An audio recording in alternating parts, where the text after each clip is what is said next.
бичлэг хийж байгаа юм байна. Байнга тасалдаа. Маш муу компьютер. За.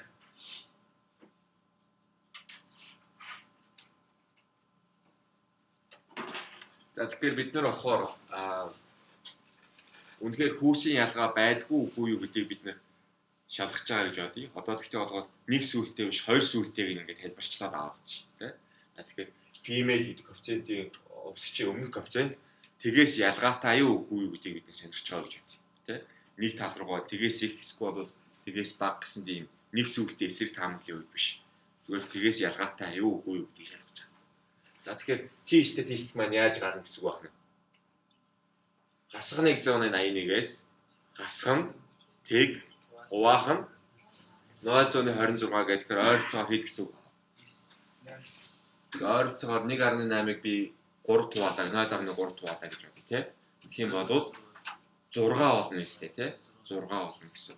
За тэгэхээр бид нэр нэг сүултээ чинь болохоор бидний түрүүний ярьсан 196 шүү дээ тий.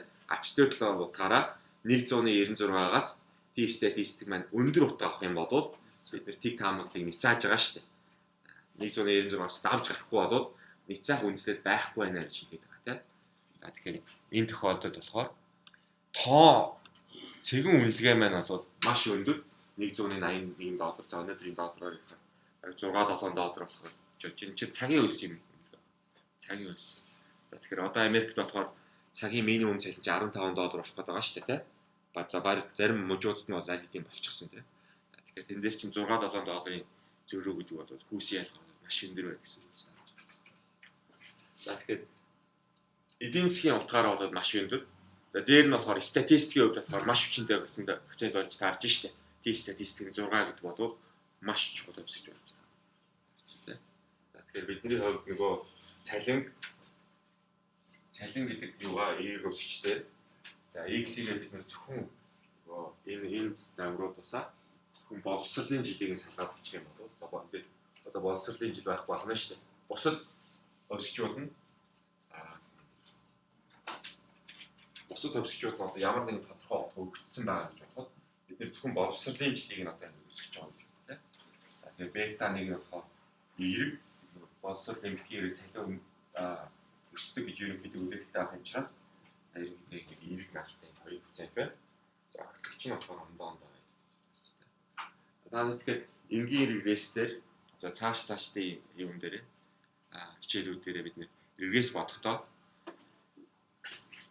энэ 181 гэдэг бол бусад хүчин зүйлсүүдийн утгыг тогтмол гэж үзэж байгаад тэр female гэдэг юу болохоор өөрчлөхөд цалин дарчгаа өөрчлөлтийг бид нэр хасгныг 86-ыг хэлж байгаа гэдэг ойлгох.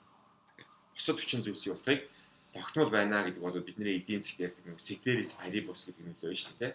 Бусад хүчин зүйлсийн нөлөөг тогтмол байхад нэг зүйлийг өөрчлөхөд манай эерэгт ямар нөлөө үзүүлж байна. Миний маш их сонирхдаг зүйл болохоор одоо энэ жишээ дээр маш сайн ойлгох хэлбэр байна.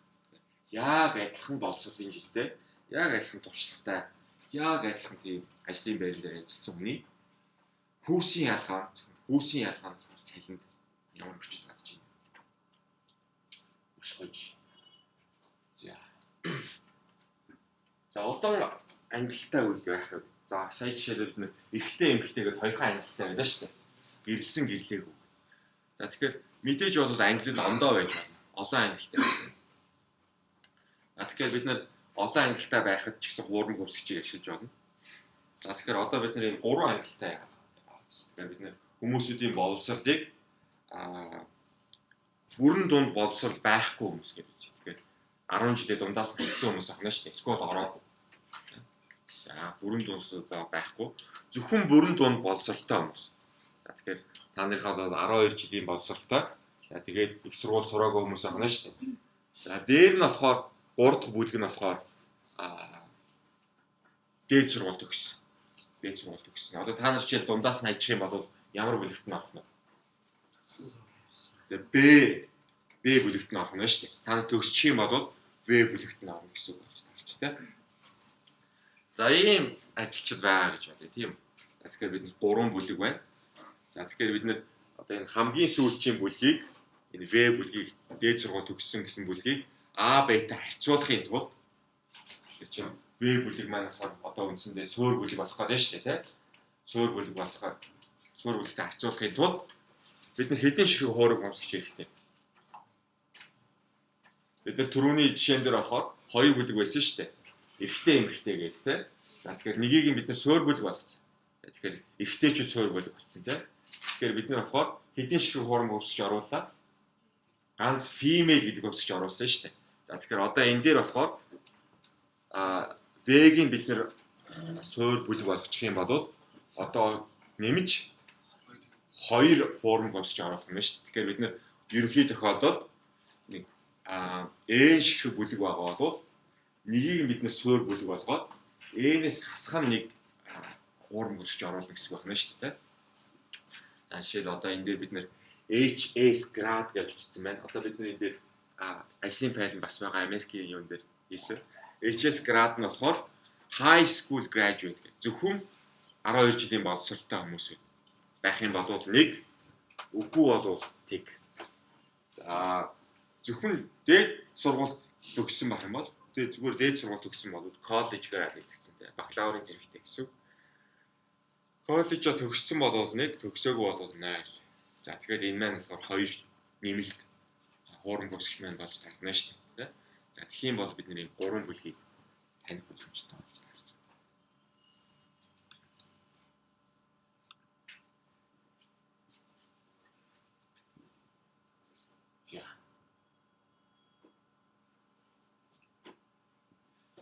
За хэдэн төрлийн тэгэхээр формулаа гэж болно. Тэгэхээр N ширхэг англид байгаа тохиолдолд N-ээс хань формул үүсэж байгаа.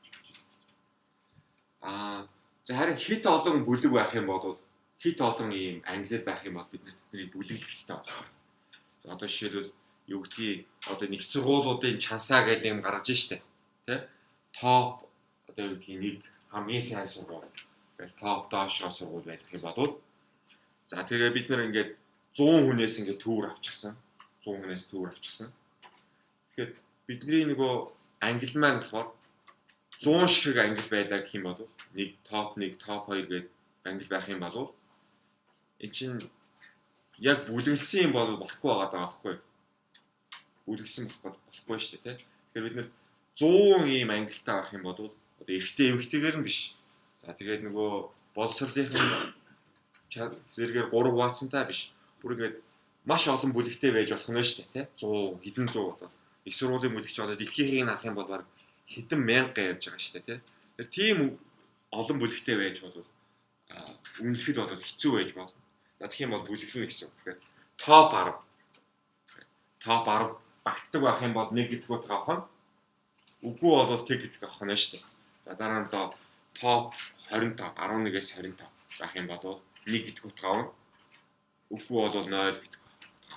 За дараа нь болохоор 25-аас 26-аас 100 байх юм бол 1 гэдэг утга авах. Үгүй бол 0 гэдэг утга. Дараа нь болохоор 101-ээс 10,000 хүртэл сургуулиудтай. Тэгээд бид энэ сургуулиудын чансаа цалинд ямар нөлөө үзүүлдэг юм бэ гэдгийг нь болохоор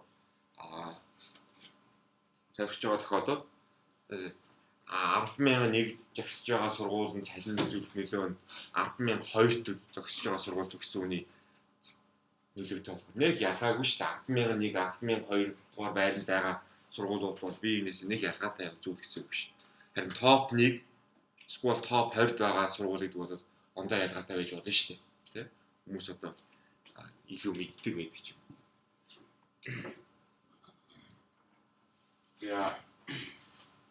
За бид нар энэ interaction гэдэг зүйл байна. Тэгэхээр interaction гэдэг болохоор би өмнөх хичээл дээр болохоор харилцан үйлчлэг гэсэн. Interaction. Тэгэхээр бодоод исэн чи тэр бас жоохон онцгүй үг санаа. Interaction гэдэг нь харилцан үйлчлэг. Тэгэхээр interaction гэдэг болохоор бид нар энэ дээр юу ярьж байгаа вэ гэхээр хоёр өвсгчийг бид нар үндсэндээ хооронд нь үржүүлэхийг бид нар хэлээд байгаа байхгүй. Үржүүлээд шинэ өвсгч гарч аваад нэг x1 гээд өвсгч x2 гээ өвсгч байлаа гэж бодоход x1-ийг x2-оор үржүүлээд регресстэй оруулсныг бид нар болохоор interaction өвсгч нэлээд байгаа байхгүй. Тэгэхээр тэрийг нь болохоор энэ дээр хавсруулах гэж нэрчлээ. Тэгэхээр тус тусдаа нөлөөтэй X-ний X хоёрыг регистр оруулсан бол тус тусдаа бета коэффициенттэй. За үржүүлээд нэг оруулж гараа бид нэг хавсарсан нөлөө нэг байх нь шүү дээ. Тэгэхээр бид нэг хавсруулалтаа ярьчихсан. За тэгэхээр энэ хавсруулах гэдэг нь юу гэсэн үг юм бэ гэхээр бид нар дэд үлгээ цааш нь наривчилж ийна гэсэн үг болж таарч байгаа. За тэгэхээр бид нар одоо юу гэдгийг эрэгтэй эмэгтэйгээр нь бид хүүсээ ялгцсан байлаа гэж байна. Тэ? За тэгээд дээр нь болохоор хүүхдтэй юу хүүхдгүй юу гэдэг хүүхдтэй гэдэг нь хөөсч гаргацлаа гэж байна тийм хүүхдтэй. За тэгэхээр болохоор хүүхдтэй бол 1 гэдэг утгаа авна. Хүүхдгүй бол 0 гэдэг утгаа авах нь шүү дээ. Тэ? За тэгэхээр би хүүхдтэй гэдэг хөөсчийг би эмэгтэй гэдэг хөөсчээр үржүүллээ гэж байна. Тэ? Тэгэхээр тэр чинь болохоор одоо хизээ 1 гэдэг утгаа авах уу?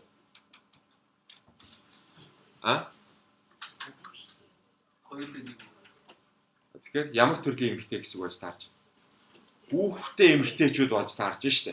Тэгэхээр эмэгтэйчүүд гэдэг бүлэг маань болохоор одоо болохоор цаашаа хуваагдах нь штэ.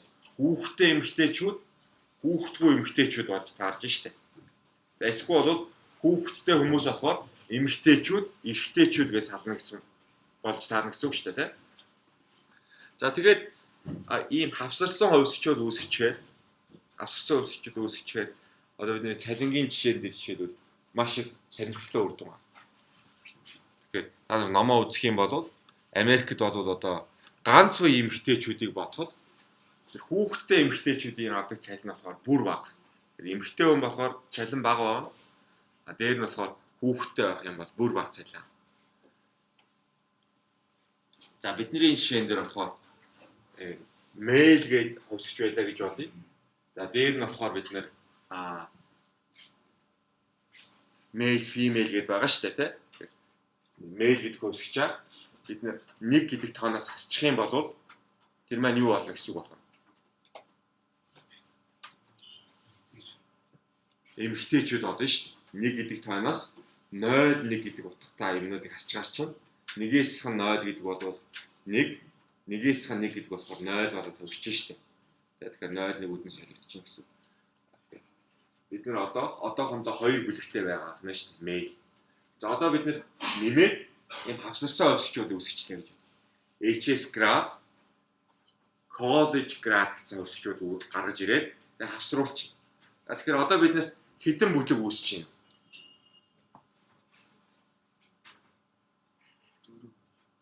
4. Үгүй юу?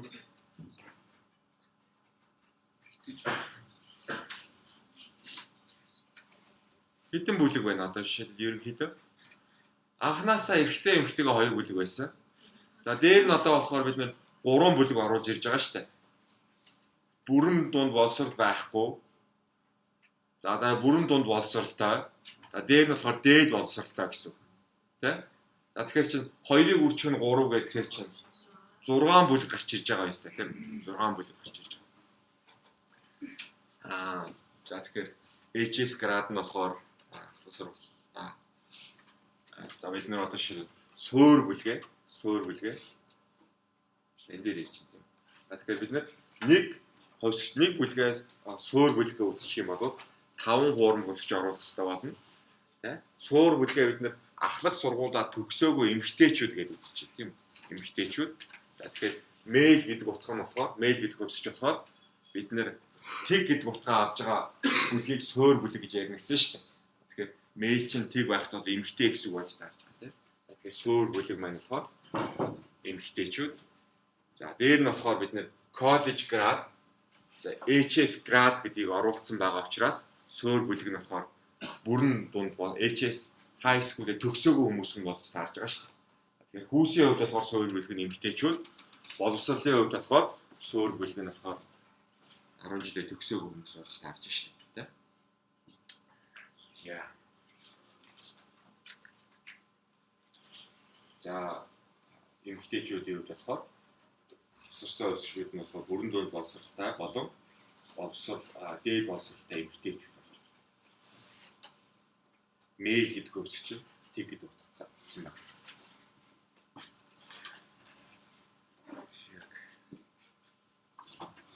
тэгэхээр загвар маань болохоор одоо ийм болж таарах нь шүү дээ.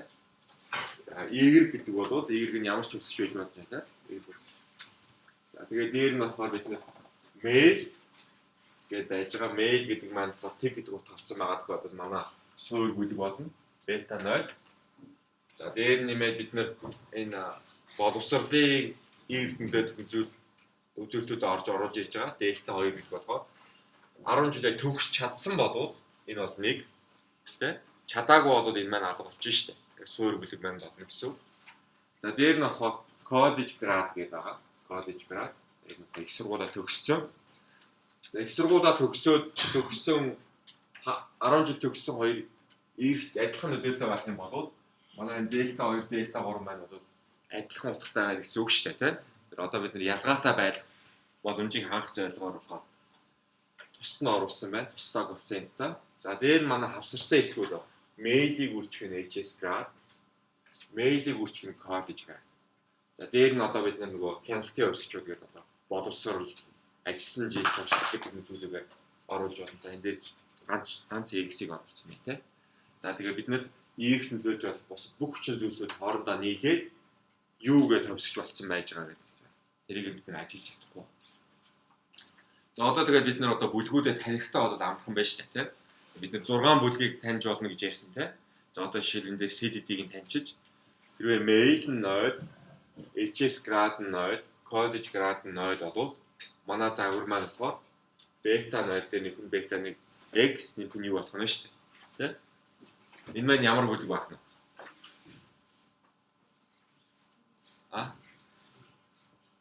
Боловсролгүй эмэгтэйчүүд болж таарч шүү дээ. 10 жилийн боловсролгүй эмэгтэйчүүдтэй. За хэрвээ mail нь 0, HS grad нь 1, college grad нь 0 болвол юу болж таарч байна? 10 жилийн боловсролтой эмэгтэйчүүд болж таарч шүү дээ. За хэрвээ mail нь 1, HS grad нь 0, college grad нь 1 байх юм бол дээд боловсролтой эрэгтэйчүүд болж таарч шүү дээ. За тэгээд гих мэдчлээ. Тэр бүлгүүдээ бол таних боломжтой.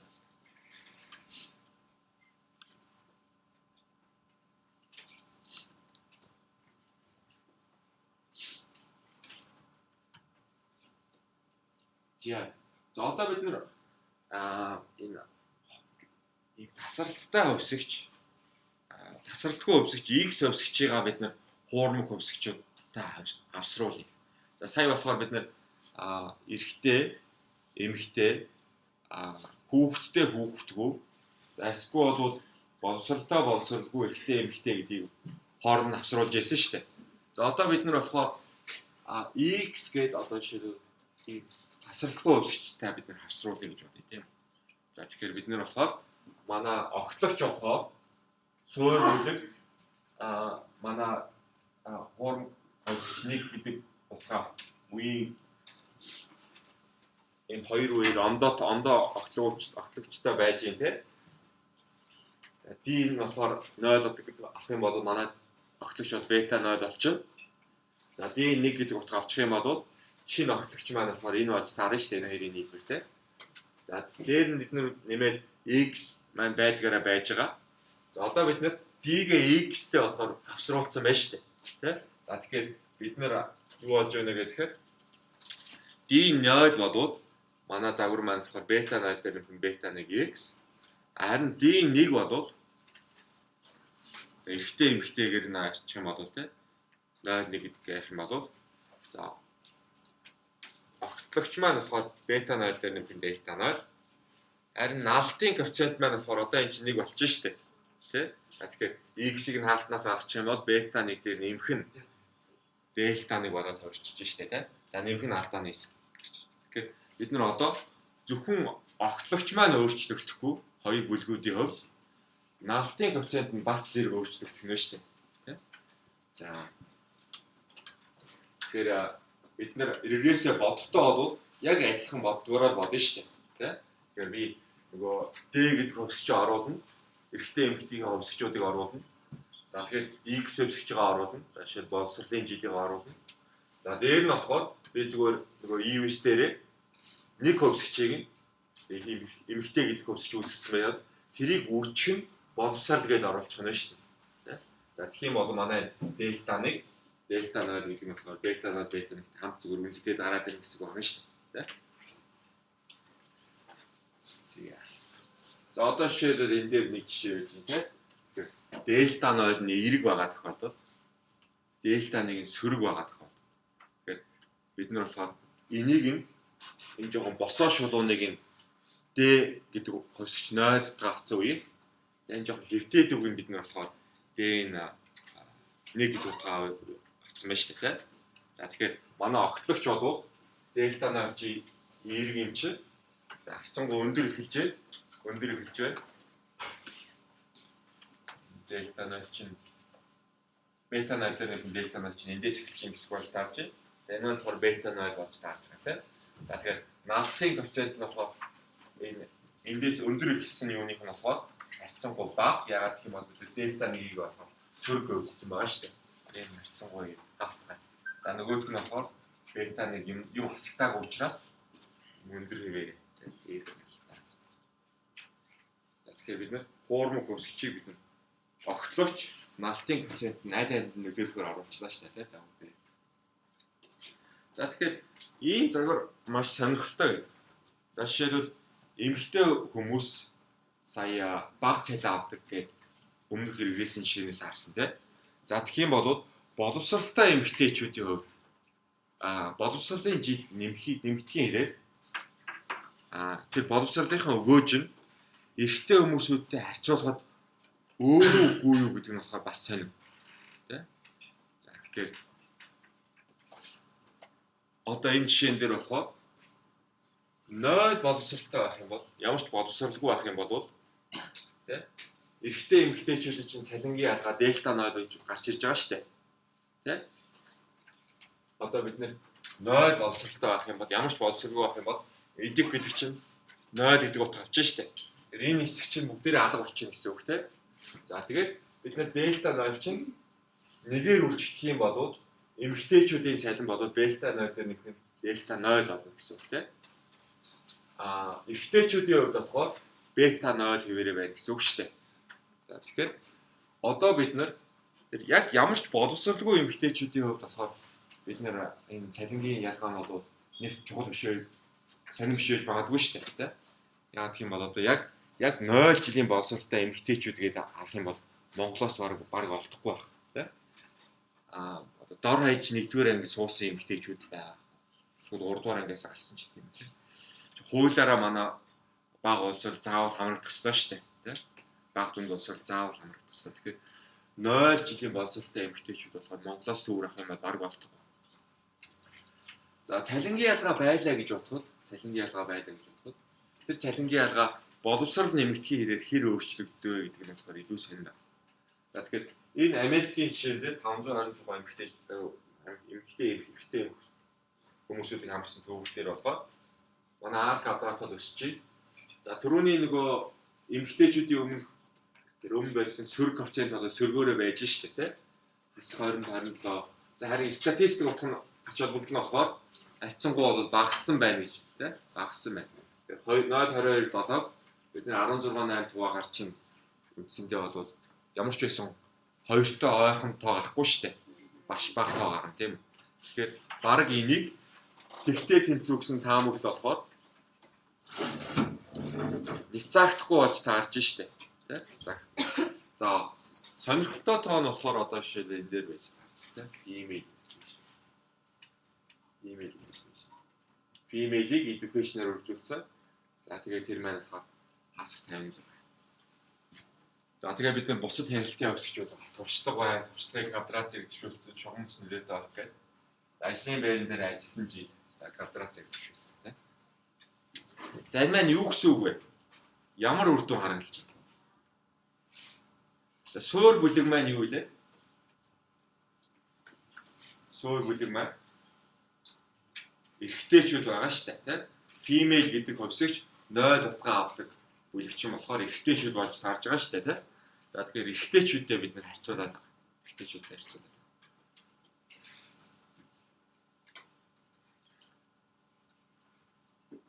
За энэ юунаас болохоор тэгээ юу хааж байна? Эмэгтэйчүүдийн боловсрол нэмэгдэхийн хэрээр эрэгтэйчүүдээс авдаг цалин нь болохоор багасж гин үү? Өсөж гин үү? Өсөж гин гэж гаргаж штэ тэ эндээс.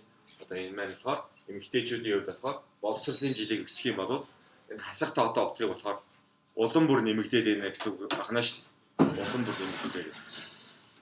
За тэгэхээр бага боловсролын жилдээ яг эрэгтэй эмэгтэй хүмүүсүүдийн хувьд за жишээлбэл нэг жилийн боловсролтой гэдэг аваад үзье те.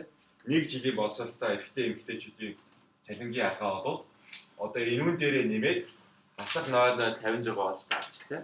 За 20 жилийн боловсролтой яг адилхан 20 жилийн боловсролтой эрэгтэй эмэгтэйчүүдийг аваад үзэх юм бол одоо эн чинь 20-ыг бүрчгэн 0.56 болоод хэлжлээ шүү дээ. 20 жилийн боловсролтой эрэгтэй эмэгтэй хоёр хүнийг аваад үзэх юм бол цалингийнх нь ялгаа 1 жилийн боловсролтой байх эрэгтэй эмэгтэй хүмүүсүүдээс илүү болоод ирлээ гэсэн үг болж таарж штэ.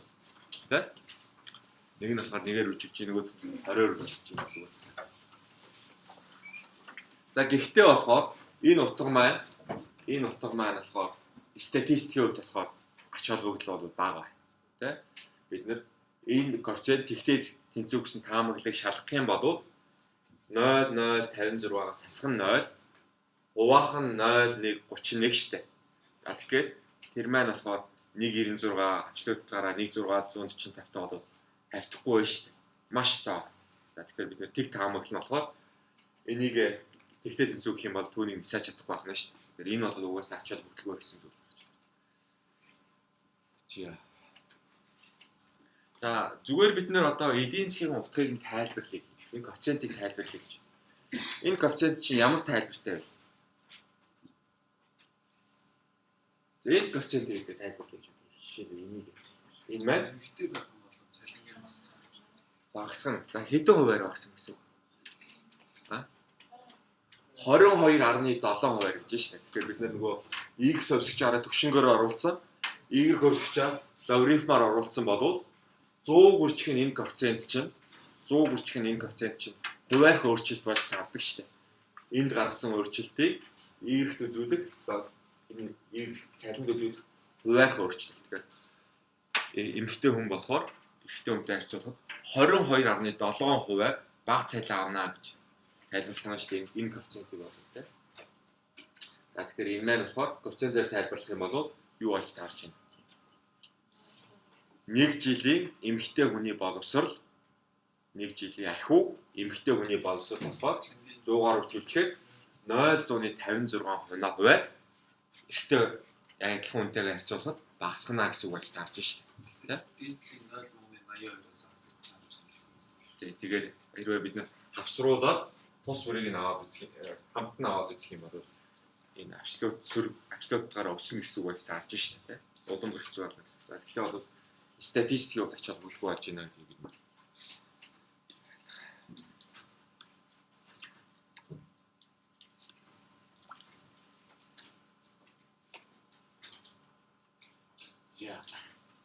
За одоо бид нэр ийм хоёр бүлэг авцаад аваад хоёр бүлэгтэй.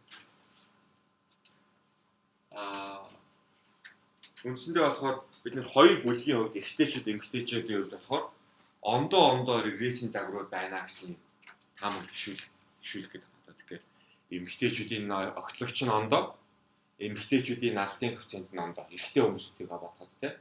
За тэгэхээр энэ маань болохоор бид нэр F шалгууртай холбогдох гэдэг байгаа байхгүй. Тэгэхээр F шалгуураар яадаг вэ гэхээр бид нэр бүх энэ X хувьсгчуд, оригинал X хувьсгчуд за дараа нь бид нар хүүс мүсээр нь хавсруулсан энэ хувьсгчуудыг оруулсан тэр регрессээр бид нэр тэр хуурмаг хувьсгчтай холбоотой эсгүүдийг бид нэр регрессээс зайлуулж болох уугүй юу гэдгийг сонирхож байгаа гэсэн үг болж таарч.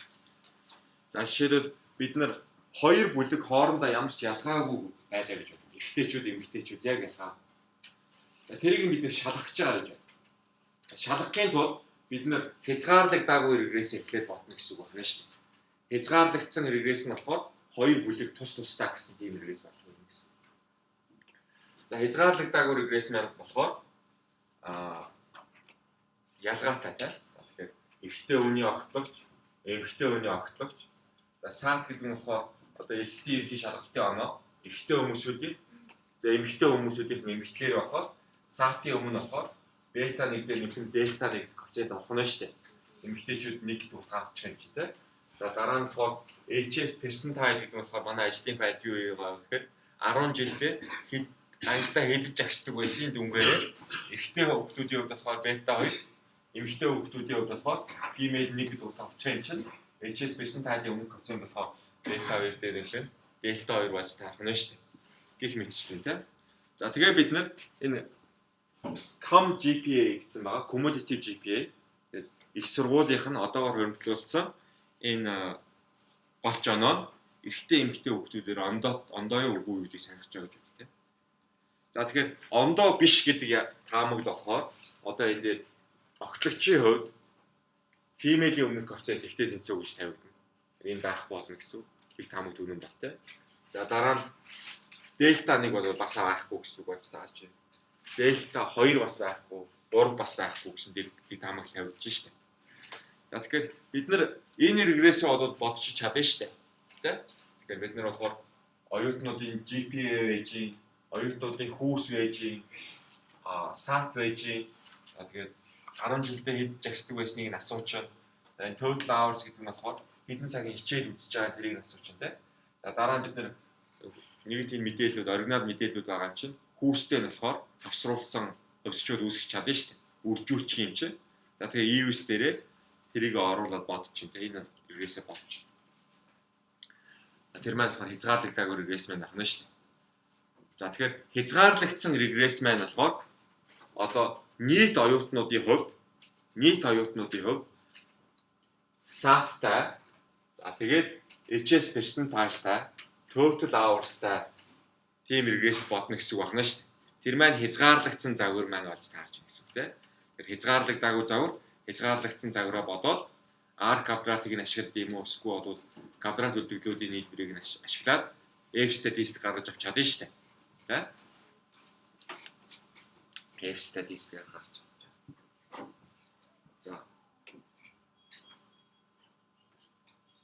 За өөр нэг арга нь болохоор энэ Chow-гийн шалгуур гэж юм. Chow-гийн шалгуур болохоор үндсэндээ тэр бидний саяны ярьдаг F statistic-тэй төстэй.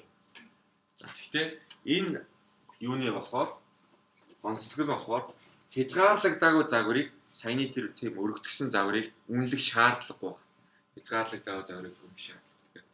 Бүх каш хэрэг тасалдгүй өвсгчтэй хавсарсан хэсгийг үүсгээд регресстэй оруулахгүйгээр F statistic гарган авч болдог статистик гэдэг нь Chow-гийн статистик юм. За тэгэхээр одоо бид нар нийт оюутнуудынхаа загвараа үнэлж байна. Нийт загвараа үнэлж. За тэрийгээ бид нар болохоор тэндээсээ бид нар квадрат үлдэгдлүүдийн нийлбэрээ хараад авчихна. SSA. За тэгээд бид нар хоёр бүлгээ тус нь үнэлж байна. За тэгэхээр эрэгтэй оюутнуудын хувьд саяны GPA-ийн иштгэлийг үнэлэх нь эмэгтэй оюутнуудынхаа GPA-ийн иштгэлийг үнэлж байна. За тэгээд бид нар тэр хоёрыг нэмчих юм бол энэ SSR1, SSR2 гэдэг маань болохоор манай хязгаарлагдаагүй загварын квадрат үлдэгдлийн нийлбэртэй тэнцүү гэж энэ хүн хэлж байгаа. SSR. Хязгаарлагдсан квадрат үлдэгдлийн нийлбэрээс хязгаарлагдаагүй квадрат үлдэгдлийн нийлбэрийг хасаад хязгаарлагдаагүй квадрат үлдэгдлийн нийлбэрт хувадаг шүү дээ манай F statistic маань тийм. Тэгэхээр бид нэр энэ дээр болохоор хязгаарлагдаагүй загвараа тэр өргөн загвараа өргөдгсөн загвараа үнэлэхгүйгээр тус нь бүлгээ үнэлчээ квадрат үлдэгдлийг нээгээд ашиглаж болно гэж. За тэгэхээр манай хязгаарлалтын тоо чинь хэд байгаа вэ? Каш хэрэг наалтын коэффициент тий. За нэг ширхэг огтлогч гэх. Тэгэхээр бидний шинэ дээр 4 болж таарж байгаа шүү дээ. Манай хязгаарлагдаагүй загварын чөлөөний зэрэг маань болохоор N-ээс асах нь нийт төрийн хэмжээнээс асах нь 2-ыг үржих нь K дээр нэмэх нь 1. 2 тусдаа загвар дээр чинь тус бүртэнд K дээр нэмэх нь коэффициент байгаа шүү дээ. 2-оор үржих. N-ээс харагс. Тэгэхээр манай F statistic саяны гаргаж авсан F statistic-а F тархалтаа харьцуулах нь шүү дээ. Нэгдүгээр чөлөөний зэрэг нь юу ах нь? K дээр нэмэх нь хязгаарлалтын тоо тий. Тэгээд Хоёрдугаар чөлөөний зэрэг нь манай F statistic гэдэг шийдвэрлэлд гаргахад ашиглагдах зүйл нь болохоор N-с нь 2-аас нь K-аас нь 80 байж таарч штеп. 2K-аас нь тэ. За эндээс асуух юм байна. Бидний энэ хуурмаг хөвсгчээс асуух юм байна. Хуурмаг хөвсгч бид нэр болохоор юу ярьж байгаа гэхээр хуурмаг хөвсгч юу юм? Хуурмаг хөвсгчийг бид нэр X хөвсгч болгож яаж ашиглах вэ гэдэг талаар ярьлаа шүү дээ. X хөвсгчтэй. Манай Y маань цалин байлаа, дүн байлаа. Хоёулаа тасралтгүй хөвсгч байна тэ. Одоо бидний ярих зүйл болохоор хуурмаг хөвсгчийг бид нар Y хөвсгч яаж болгож ашиглах вэ гэж хэрэглээ. Y хөвсгчтэй. За тэгэхээр Y хөвсгч маань болохоор хуурмаг хөвсгч ахаа. Тэр загварыг бид нэр шугам магадлалын загвар гэж нэртэй. Шугам магадлалын загвар. За тэгэхээр одоо Y хөвсгч маань 0.1 гэдэг утга авах нь. 0.1 гэдэг утга тийм. За тэгэхээр одоо жишээлбэл энэ дээр санхүүгийн оюутнууд байх юм бол за үл хөдлөх хөрөнгийн зээл бол нэлээд газар авч штэ тийм. За тэгэхээр барилжааны банкуд дээр болохоор маш том үйл ажиллагааны хэсэг нь болохоор энэ үйл ажиллагаа үл хөдлөх хөрөнгийн зээлтэй холбоотой судалгаанууд байна тийм. За жишээлбэл тэгэхээр тэн дээр гарч байгаа том асуудал болохоор зээлийн эргэн төлөлтөө. Тэгэхээр эдийн засаг ямарсантай холбоотойгоор айлууд болохоор одоо орон сууцныхаа зээлээ цагтан төлөх тэр байдал нь алдагдж эхэлж байна. Тэгэхээр хэдэн хоног хоцорж ийн зарим айлууд болохоор бараг сараар ингээд хоцорж ийн тийм. За тэгэхээр зээлээ цагтан төлж байгаа харилцагч гэж байж болж байна. Тийм бол цагтан төлж байгаа гэх юм бол тэр маань 1 гэдэг утга авах нь шүү дээ. Тийм. Цагтан төлөхгүй байгаа өрхүүдийн хувьд болохоор тэр маань гэхээр 0 гэдэг утга авчиж болох нь шүү дээ. Тэгэхээр 0.1. Тэгэхээр одоо бидний сонирхож байгаа зүйл болохоор ямар өрхүүд цагтан төлж байгаа нь ямар өрхүүд цагтан төлж чадахгүй байгаа гэдгийг бид нэр тайлбарлахыг сонирхож байгаа гэж байна тийм. Тэгэхээр тэр мэдээллийг ашиглаад магадгүй шинээр зээл олохдоо ямар айлд нь бид нэр зээл олохгүй, ямар айлд нь зээл олохгүй гэдэг дээрээ ашиглаж байгаа гэж бодъё л та. Тэгэхээр X хөвсчүүд нь одоо тасралтгүй хөвсчүүд байж болно. Одоо шиг хүүхдийн тоо, цалингийн хэмжээ, ямар байгууллагад ажилладаг төрийн үү, эсвэл улсын үү гэх мэтчлэн тийм. За энэ нэг жишээ байж таа.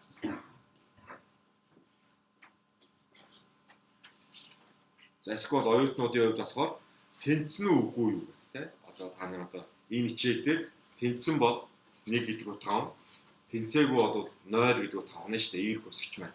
Тэгэхээр би ямар хөвсгч, ямар оюутнууд юу энэ хичээл дээр тэнцэнэ да. Тэнцээд байна гэдгийг сонирхож байгаа бол энэ хөвсгч маань 0.1 гэдэг хөвсгч гарч ирэх нь шүү дээ. Тэгэхээр бидний ашиглах загварыг шугам магадлалын загвар гэж нэрлэдэг. За ийм бинар хөвсгч байгаа. 0.1 гэдэг утга авдаг. Хоёрхан утга авдаг. Тийм. Тэгэхээр 0 гэдэг утга авах магадлал гэж байна. 1 гэдэг утга авах магадлал гэж байна. Угаасаа энэ хөвсгч хоёрхан утга авна шүү дээ. За тэгэхээр би тэр хөвсгчийн хувьд болохоор хүлээлтийг нь олъё. За одоохондоо бидний нөхцөл гэдгийг нь орхичиж болно. Тэгэхээр нөхцөл гэдгийг нь орхисон тохиолдолд бидний математик статистик дээр бол энэ имийг бол бид мэдэх байна. X-ийг бид нэр нөхцөлт гэж оруулж байгаа шалтгаан болохоор бид нэр регресс бодож байгаа байхгүй. Тэгэхээр бинар хөвсгчаа бид нэр регрессийн загвар дээр тулгуурлаж бинар хөвсгч ярих гэдэг. За тэгэхээр ямар нэгэн Y хөвсгч 0.1 гэдэг утга авдаг. 0 утга авах магадлал нь за 1 гэдэг утга авах магадлал нь болохоор P Y тэнцүү 1. За 0 гэдэг утга авах магадлал нь болохоор P Y тэнцүү 0.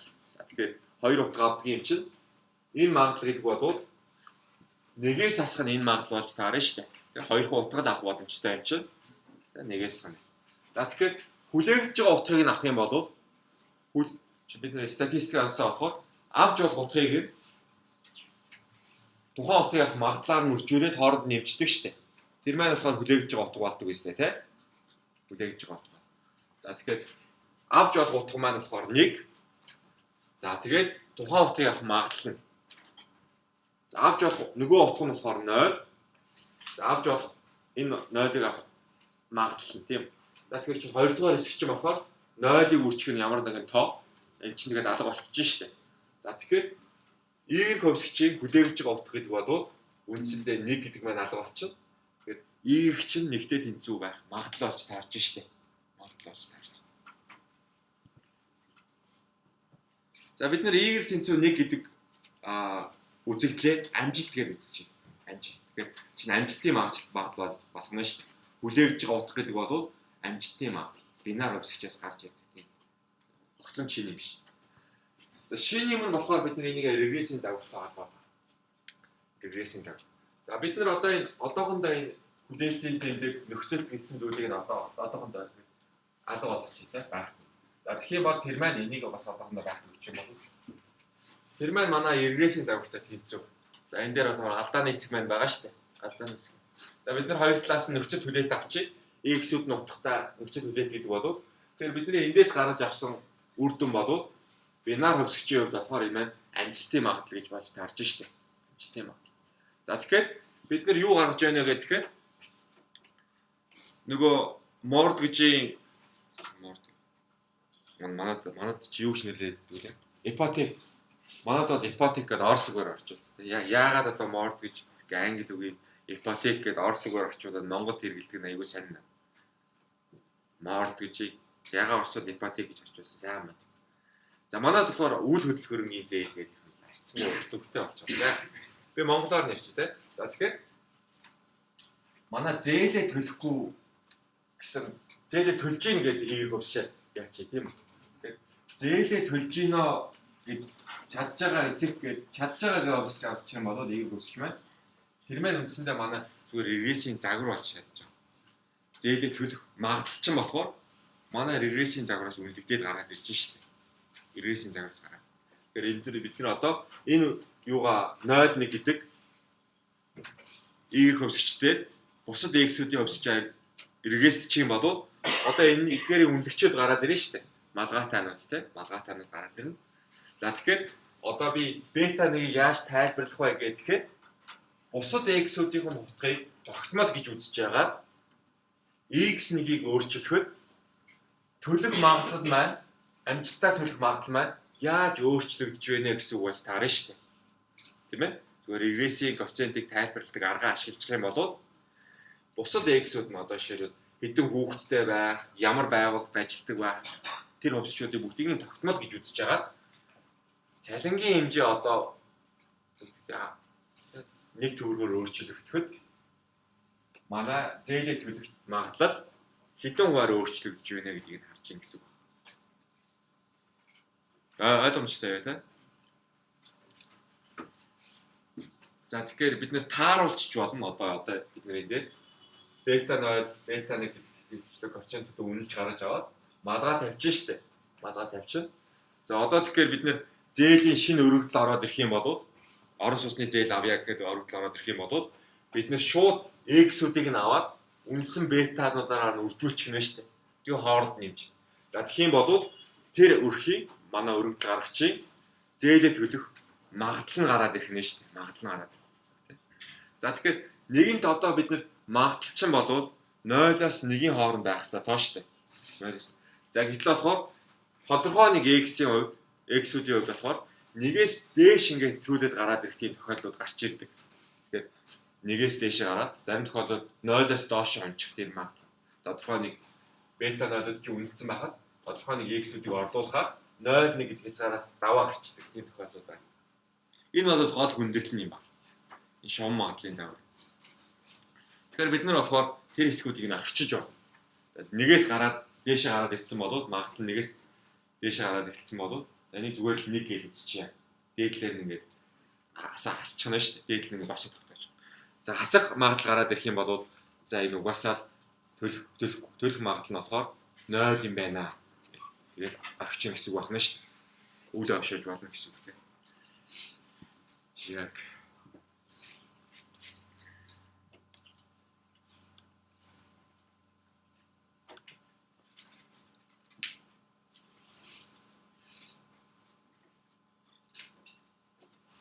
за энэ дээр гол асуудал болохоор манай нөгөө Гаусс-Марковын теоремын 5 дахь нөхцөл болохоор алдагдчихж байгаа. Тэгээд бид нар болохоор 5 дахь нөхцөл маань юу вэ? Хомоскедас нөхцөл байгаа шүү дээ. Хомоскедас нөхцөл. За тэгээд яагаад вэ гэхээр одоо бидний вариацыг нь олъё. Энэ загварынхаа. Ээг нь 0.1 гэдэг утга авдаг хэмжээний вариац. За тэр маань болохоор статистикийн хаяанаас бид нар юу авах вэ гэхээр эгийн квадратын хүлээлт асах нь эгийн хүлээлтээс квадрат авцын хоёрын зөрүү байна. За бид нар одоо энэ нөхцөл гэдгийг бид нар аргачих юм бол математик статистикээс үзсэн бидний юу юм байна те. За бид нар x-тэй нөхцөлдүүлээд байгаа яагаад гэх юм бол бид нар рестер ашиглах гэдэг. За тэгэхээр бид нар одоо эн чинь y квадратын хүлээлт байна шүү дээ. Тэгэхээр y чинь өөрөө болохоор 0.1 гэдэг утга авдаг шүү дээ. 0.1. Тэгэхээр 0-ыг квадрат зэрэг зөвшөөрөхээр юу вэ? 0, 1-ийг квадрат зэрэг зөвшөөрөхээр 1. Тийм. За тэгэхээр энэ чинь болохоор үндсэндээ энүүнтэй адилхан болж таарад байна шүү дээ. Тийм. 0.1. За хоёр дахь нь болохоор бидний хэвээрээ байлаа гэж байна. Тийм. Хоёр дахь нь хэвээрээ. За тэгэхээр би одоо энийг нь хаалтнаас гаргачих болно шүү дээ. Хаалтнаас гаргачих болно. За тэгэхээр хүлээгдэж байгаа утга үржих нэгээс нь хүлээгдэж байгаа утга. За тэгэхээр бид нөгөө саяныхаа магадлалыг орлуулчих юм бол амжилтын магадлал үржих нэгээс нь амжилтын магадлал болж таарж штэ. За тэгэхээр энэ маань юу болчих вэ гэхээр амжилтын магадлал чинь нөгөө регрессийн загвараар өгөгдсөн байгаа штэ. Тэгэхээр x-үүдийн утгаас хамаарал өөрчлөгдөд байгаа байхгүй юу? X-ийн утгыг өгөх юм бол түрүүний регрессийн загвараас x-ийн утга одоо жишээлбэл ямар нэгэн байдлаар өөрчлөгдөх юм бол манай амжилтын магадлал чинь өөрчлөгдөд байгаа юм. Энэ чинь x-с хамаарсан шугам хөнгөц байна шүү дээ энэ магадлал чинь тийм. За тэгэхээр бидний нөгөө вариац гэдэг зүйл чинь энэ вариац гэдэг зүйл чинь x-үүдээс хамаарат байгаа гэсэн үг болж таарж байгаа. Тэгэхээр чи бид нөгөө хомосгидас нөхцөл чинь болохоор вариац бол x-үүдээс хамаарахгүй тогтмол байна гэж үзсэн шүү дээ. Тогтмол байна гэж үзсэн. Хомосгидас гэдэг чинь тийм. Тэр нөхцөл маань алдагдаж байна. Хомосгидас нөхцөл хизээ хадгалагдах вэ гэдгээр энэ загвар дээр ямар ч сонирхолгүй үед хадгална. Тэгэхээр энэ бета 1-ээс бета k гэдэг коэффициентууд бүгдээрээ тэг байх юм бол энэ магадлал чинь бета 0 гэдэг нэг тогтмол тоотоод энцүү болж таарж штэ. Тэгэхээр бид хомосгидас нөхцөл болохоор бета 1-үүд тэгтээ тэнцүү ба бета коэффициентууд налтын коэффициент тэгтээ тэнцүү байна гэдэг бол ямар ч сонирхолгүй үе гэсэн үг байна шүү дээ. Магадлалын дархалтаа бид нар уулан загварчлах гээд байгаа амжилтын магадлалаа гэсэн ч болохоор тэд нэр огт нөлөөлдөггүй үед л хомосгидас нөхцөл байх хүчин байх боломжтой. За бидний энэ загварыг ашиглаж байгаа тохиолдолд хомосгидас нөхцөл заавал зөрчигдөнө гэсэн юм гараад байна шүү дээ. Заавал зөрчигдөнө. За тэгэхээр хэдийгээр ийм сул талтаа ч гэсэн төвөрийн хэмжээг өсгөчих юм бол бид нөгөө статистик дүгнэлтээ бол хэрэглээд яваад байж болно. Энэ асимптом уламд өгөх онолоороо бол ашиглаж байна. Тэгэхээр одоо жишээлбэл арилжааны банкуудаар одоо хуримтлагдсан мэдээллийг авах юм бол чинь бол маш их өргөдлүүд маш их мэдээлэл аль хэдийн цугларсан байгаа шүү дээ. За одоо би боруу одоо 30-аад мянган өрх аль хэдийн тэр үйл хөдлөх хөрөнгөний зээл хамрагдсан байна. Тэгэхээр нэг арилжааны банктай байгаа үйл хөдлөх хөрөнгөний зээлтэй харилцагчийн мэдээлэл бол бараг хэдэн мянгаар тоо. Тэр мэдээлэлтэй бид нар энэ шуман регрессийн загвар асуудал байхгүй гэсэн. Яг. За дараа нь болохоор бидний энэ юу байгаа? Хөтөлбөрийн үнэлгээтэй холбоотой юм. Хөтөлбөрийн үнэлгээ. За тэгэхээр бид нар энэ форм көсгчийг хөтөлбөрийг ямар нэгэн хөтөлбөрийг үнэлэхэд ашигладаг. За жишээлбэл одоо энэ жишээн дээр scrap гэсэн байна тийм. Scrap гэдэг нь болохоор компаниудын хаягдлын хувь. За тэгэхээр зарим компаниуд болохоор хаягдл багтаа үйл ажиллагаа явуулдаг. Зарим компаниуд болохоор маш их хаягдaltaй үйл ажиллагаа явуулдаг. За тэгэхээр тэрийг нь болохоор юунаас хамаарч байна гэдгийг нь тогтоохыг зорилж байгаа. Эгийг өсөж бодоод log scrap. Тэгэхээр зарим компанийн хувьд болохоор маш өндөр, зарим компанийн хувьд болохоор маш бага байна шүү дээ. За тэгээд тэр компани энэ хаягдлын түвшин болохоор борлуулалтын хэмжээтэй холбоотой юм уу? Том компанийн хувьд болохоор илүү сайн байд юм уу? Илүү муу байд юм уу? За дараа нь болохоор ажилчдын тооноос нь хамаарсан. Их ажилчтай компаниуд илүү хаягдл багтаа үйл ажиллагаа явуулдаг юм уу? Эсвэл бага ажилчтай хүмүүсүүд компаниуд хаягдлахтай үйл ажиллагаа явуулдаг юм. За тэгээд хаягдлын хэмжээ нөлөөлөх бус өсгчүүд байж байгаа. За энэ дээр болохоор нэг чухал зүйл болохоор энэ грант гэсэн юм. Грант гэсэн юм. Тэгэхээр ажилчид нь хаягдл их гаргаад байна гэдэг бол ажлаа сайн мэдэхгүй ажилчтай байна гэсэн үг болж таараад байгаа гэж үзье те. За тэгээд бид нар одоо компаниудад ийм сургалт явуулах. За тэрийгээ бид нар тэр грант гэдэг хөвсөж байдаг гэж байна. Сургалт явуулах мөнгө өгөх нь байна шүү дээ компаниуд. Ажилчдаа танаас сайжруулаа. За тэгээд хаягдлынхаа хэмжээг бага болгох. Тэгээд тийм грант одоо бидний тэтгэлэг өгөх нь байна шүү дээ. Тэтгэлэг өгөх тийм. За тэгэхээр ийм эргээсийг бодно гэж жишээлбэл 50 компани мэдээлэлээр тулгуурлаад үнэлсэн байна. Хаягдлын хэмжээ логарифм авчихсан. За тэгэхээр энэ дээр болохоор юу болж таарна? Энэ коэффициентийн юу вэ? Тайлбар нь юу вэ? Борлуулалтын орлогыг 1% өсгөхөд энэ чинь мэдрэмж болж таарна шүү дээ. Лог байгаа юм чи, эргэн лог, x-эн лог байгаа юм чи. Энэ бол мэдрэмж болж таардаг. Борлуулалтын орлогыг 1% өсгөхөд хаягдлын хэмжээ 0.45-аар буурж ийн гэсэн үг байна шүү дээ. Мэдрэмж болж таарч байгаа тийм. За энэ маань юу гэсэн үг болж таарч байна? Грант гэдэг нь болохоор тухайн компани тэтгэлэг авсан, аваагүй гэсэн тийм хуурам хөвсгч байна. 0.1 гэдэг хөвсгчтэй. За тэгэхээр энэ коэффициент маань юу гэсэн үг болж таарч байна? Тэтгэлэг авсан болвол хаягдлын хэмжээ 5.2%-аар буурж ийна гэсэн үг болж таарж байгаа шүү дээ. 100 хүрчхийн энэ коэффициент чинь энд гарч байгаа хуваарьхан өөрчлөлт болж таардаг шүү дээ.